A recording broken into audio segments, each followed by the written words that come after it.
خبر مهم بهم كل الدول العربية يا جماعة، أكيد حيفرحكم كثير.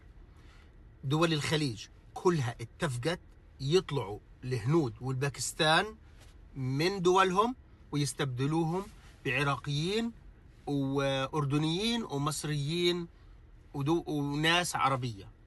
فهذا حيخلق فرص عمل أحلى من أمريكا وأوروبا للأمانة. اللي بيصحله بيروح وبيقول لك إنه في عندهم تقريبا أكثر من 15 مليون هندي وباكستاني، فبدهم وقت ليخلصوهم بس. ولكن السعودية راح تبدأ من أول السنة الجديدة، وقطر نبي تبدأ تنفذ القرار من الآن من هذه السنة. فحيصير أكيد مكاتب خاصة بهذا الأشياء، وإن شاء الله الكل يستفيد.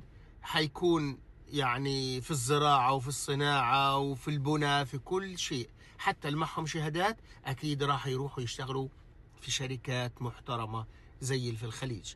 والله نصيحة، إذا فتحت حقيقة أحسن من أوروبا بمليون مرة الخليج.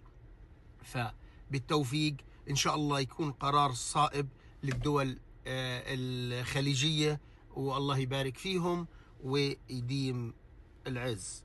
السلام عليكم.